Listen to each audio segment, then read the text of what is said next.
Hello guys, how's it going? My name is Dalaran, and in today's video, we got ourselves a list of some of the things that you probably should stop doing until patch 9.1. There's definitely a lot of prep work that players have been doing for weeks now when it comes to preparation for the brand new patch, all the new content, the brand new raid, all these different currencies for you to collect in order to make sure that you're fully ready. But with the patch literally away about a week from now, there are some things you can stop doing because they'll be just more efficient to do in the next patch. In the 9.1 patch, it is going to be a new build, new raid, new everything, new seasonal stuff, and a lot of different catch-up elements available for us. So if there's something you feel like you're behind on, like certain currencies or certain big systems of the expansion, there are some things you could just hold off on doing until 9.1 for the sake of efficiency, being able to put in the same amount of effort and earn more out of it. I mean, you could do it now, or you could save it until later. One of those things is Anima Farming and the general Maw stuff. The Maw isn't going anywhere. It's still going to be one of those experiences you will still go back to for your daily content when it comes to patch 9.1 Shadowlands. There's going to be even more events inside of the Maw, like various assaults. The Eye of the Jailer will be completely shut down as well, so you won't have like a limited time inside of the Maw. You'll be able to go there regularly, collecting a variety of different mounts, pets, and maybe even certain transmogs. Together with Korthia, there's going to be quite a lot to do, and the Maw is one of those places where you will need Stygia. Stygia is not going to be as important for patch 9.1, but it'll still have some specific uses. For one, you can buy a bunch of mounts with it, and also buy some catch-up gear for your alt characters. The new events and activities to do in Korthia and the Maw are going to offer even more Stygia. Even the assaults that you are going to end up doing twice a week can offer you mounts and other cosmetics, and also plenty of Stygia to use it on mounts or cosmetics or catch-up gear. So if you're someone who feels like you need all that currency right now, trust me, the Maw and Korthia are not going anywhere. They'll still be giving you quite a few rewards in terms of Stygia. So if you felt like you need to get Stygia for sockets, you're not going to be able to use those with Venari. They got a whole new other system. If you feel like you need it for catch-up gear, don't worry, they'll throw a lot of Stygia at you at the very beginning of patch 9.1. So don't worry too much about that currency. Soul Ash and Legendaries, that still will be a currency and a system you'll be playing with. Legendaries are going to continue being an integral part of the next patch, and you will still need Soul Ash in order to get the Legendaries caught up to a rank 4. If you were someone grinding Torghast a month ago or maybe like 4 weeks ago, then I felt like it was more worth, because we knew pretty early on that you'll be able to trade Soul Ash between characters. Your main can give it to your alts. Let's say you got some brand new level 60 characters and you want to just be caught up with a rank 4 legendary immediately. That'll be pretty useful for that. Or maybe you made all these alt characters to farm up Soul Ash to send them to your main for like this kind of Soul Ash empire, where your main character will be able to then craft one of every single legendaries in case something becomes best in slot or the best for your character. Either way, prep for it a while ago wasn't a bad idea, but now that the expansion is coming out in about a week, doing Torghast right now, well, first of all, you don't want to burn yourself out. Torghast is going through changes, and it's going to be a different system for us to play with, very similar to what we have right now, but with some subtle changes. It is going to be, first of all, a slightly shorter experience requiring less floors before you complete your run.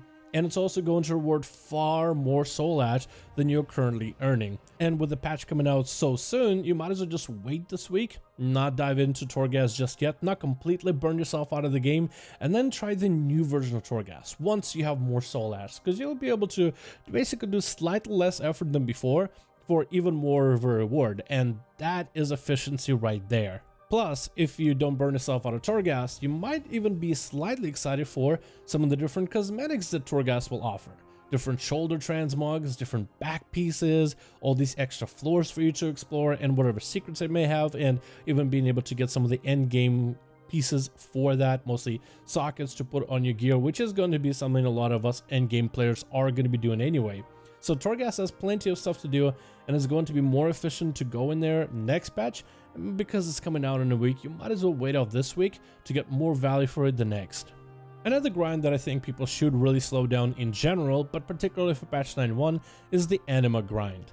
Now, Blizzard did add a lot of things for patch 9.0 in order to help you get more Anima, like upgrading different aspects of your Covenant Sanctum. By sticking to that one Covenant and upgrading every aspect, it gave you more Anima, so then it's easier for you to spend all the Anima on the upgrades, and then now you earn more Anima out in the open world, so you can collect even more Anima overall.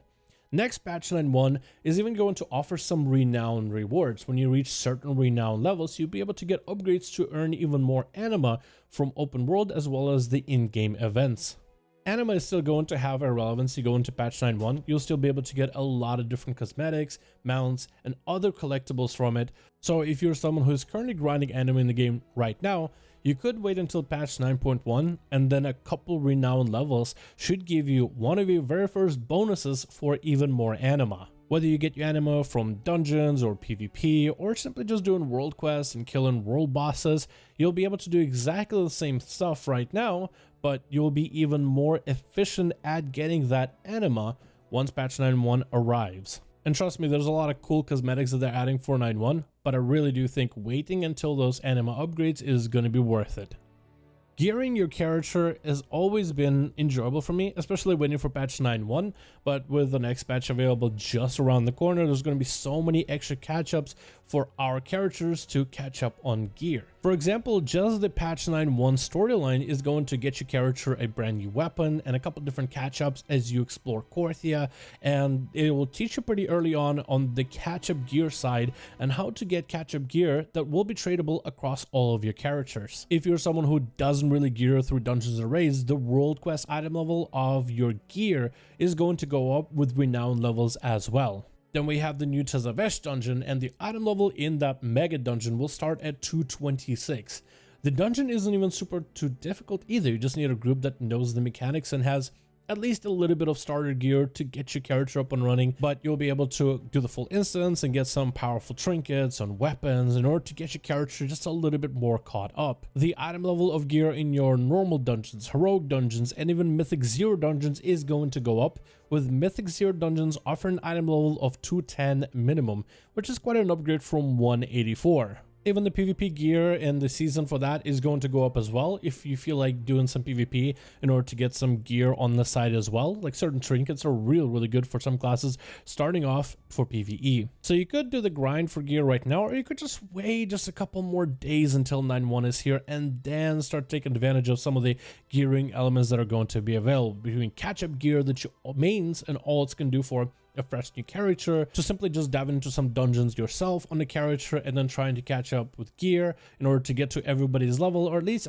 get yourself started, you know, before you can dive into Tezavesh and then really start diving into the new dungeon, get yourself some better legendaries, maybe dive into some PvP and slowly work your way up there. And all I have to do is delay it by a couple days, because the upgraded gear and the better gear catch-ups in 9.1 is just going to be more efficient than having to do it literally right now. I know it's a little counteractive to tell people to not do these things when preparing for a patch, but seriously, don't burn yourself out of the game. I think this is the worst thing we could do right now when literally new content is around the corner. So my best advice would be just to take it easy. Do some mount farming, do some transmog farming on character, and then just patiently wait until the next patch. Unless you're someone who just wants to sink your teeth in and wants to be the most prepped you can be. If you have a character up and running that you're playing right now and you want to get him caught up to everybody else, you really want to dive into 9.1 content, it honestly might be better just to wait until 9.1 is finally here and then use all this extra catch-up elements added in order to make it as efficient of a run as possible. But thank you guys so much for checking out this video. Let me know what your thoughts in the comments below. Thank you guys so much for watching. I do hope you guys enjoyed. Thank you so much for the support on the channel. It's been such a long time, and finally patch 9.1 is here. I cannot wait to dive into some really good videos, get back to doing guides, show you guys some of the new content and such. Thank you so much for watching. Hope you enjoyed. I'll see all of you in the next one.